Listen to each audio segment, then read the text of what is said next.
Bayangkan semua data pribadi kita seperti KTP, nomor HP, alamat rumah, bahkan kontak keluarga tersebar bebas di internet. Menyeramkan bukan? Nah, inilah salah satu resiko terbesar ketika kita terjebak dalam jeratan pinjaman online atau pinjol. Assalamualaikum warahmatullahi wabarakatuh. Kembali lagi di channel Mas Bangkit. Pada video kali ini kembali saya akan membahas mengenai bahaya pinjol yang jarang disadari oleh banyak orang ya teman-teman. Salah satu bahayanya yaitu kebocoran data pribadi akibat pinjol, terutama pinjol yang ilegal ya teman-teman. Bukan cuma soal bunga yang tinggi atau penagihan kasar, tapi juga bagaimana data pribadi kita bisa disalahgunakan dan menghantui kehidupan kita dalam jangka panjang atau masa yang akan mendatang ya teman-teman. Bagaimana sih data kita kok bisa bocor ketika kita sudah berkecimpung di dalam dunia pinjol? Nah, ini terjadi saat kita mengajukan pinjaman online ya teman-teman. Biasanya aplikasi meminta akses ke berbagai data di ponsel kita ya, mulai dari kontak, galeri foto, lokasi, hingga dokumen pribadi ya teman-teman. Nah, di sinilah masalah akan mulai muncul ya,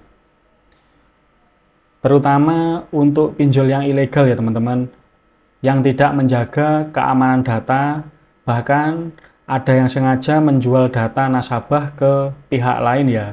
Akibatnya, informasi pribadi kita bisa tersebar ke tangan yang salah ya teman-teman. Ini sesuatu hal yang sangat mengerikan di zaman yang serba digital ini, karena data pribadi kita merupakan privasi yang harus benar-benar dijaga ya untuk saat ini. Lalu apa sih resiko terbesarnya ketika data pribadi kita disebar oleh pihak pinjol atau pinjaman online? Yang jelas, yang pertama, pencemaran nama baik ya teman-teman. Data kita bisa dipakai untuk menghubungi keluarga, teman, bahkan atasan di kantor untuk yang bekerja di kantor ya teman-teman. Penagihan pinjol seringkali menyebarkan pesan fitnah ya ke orang yang terdekat dalam hidup kita. Seolah-olah kita itu penipu atau seseorang yang tidak ada tanggung jawab sama sekali. Jadi ini yang disebut dengan pencemaran nama baik ya teman-teman. Lalu resiko penyebaran data yang bocor selanjutnya yaitu pencurian identitas ya teman-teman. Data KTP dan dokumen pribadi bisa dipakai untuk membuat akun palsu ya, mendaftar pinjol baru, bahkan melakukan tindak kriminal yang mengatasnamakan nama kita. Kalian tidak mau bukan hal yang seperti itu terjadi dalam kehidupan kalian? Lalu adanya teror dan ancaman ya. Banyak sekali korban pinjol yang mengaku diteror melalui WhatsApp, melalui telepon, secara langsung, bahkan melacak akun media sosial si peminjam pinjol yang datanya telah tersebar tersebut ya teman-teman. Semua ini terjadi karena adanya kebocoran data pribadi dan dimanfaatkan seenaknya oleh oknum yang tidak bertanggung jawab ya. Lalu untuk jangka panjangnya, data yang sudah tersebar akan sangat sulit dikendalikan ya teman-teman. Mungkin sekarang hanya dipakai untuk penagihan saja ya, tapi di masa depan kita tidak ada yang tahu, bisa juga dipakai untuk hal-hal yang lebih berbahaya ya teman-teman. Ngeri sekali ya dampaknya penyebaran data yang dibocorkan oleh pinjol ini. Nah, kenapa ini hal yang sangat berbahaya? Banyak orang mengira pinjol hanya berbahaya karena memiliki bunga yang sangat tinggi ya teman-teman, padahal resiko lainnya juga tidak kalah bahaya ya teman-teman. Resiko terbesarnya selain itu tadi, bunga yang sangat tinggi, yaitu adanya kebocoran data ya.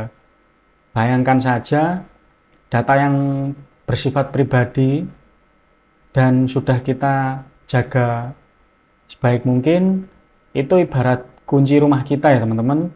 Kalau kunci itu jatuh ke tangan orang asing, mereka bisa bebas keluar masuk ke dalam rumah atau seenaknya menggunakan kunci tersebut, yang ditakutkan menyalahgunakan ya teman-teman. Ibaratnya seperti itu. Lalu bagaimana solusi untuk melindungi melindungi data pribadi kita? Ya, nah ini sedikit tips dari saya teman-teman.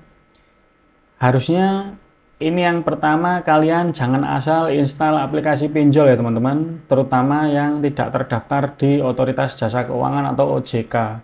Atau sekalian kalian jangan sesekali berhubungan dengan pinjol ya teman-teman. Lalu batasi izin aplikasi ya.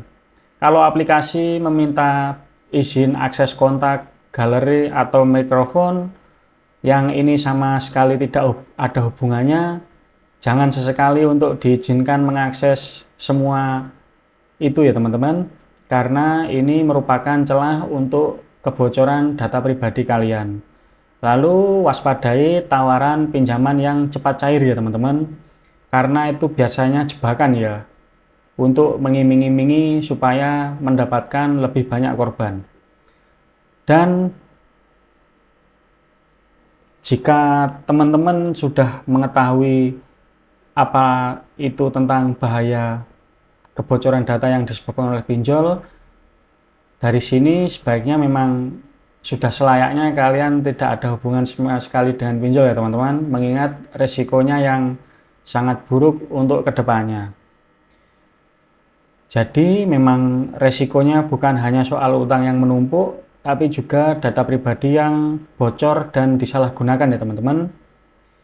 Kalian yang perlu diingat, jika sekali data kalian tersebar, itu sangat sulit untuk dikendalikan lagi ya teman-teman. Untuk membuat data kalian menjadi privasi itu sangat susah apabila sudah tersebar di internet ya. Lebih baik kita hati-hati sejak awal daripada menyesal di kemudian hari.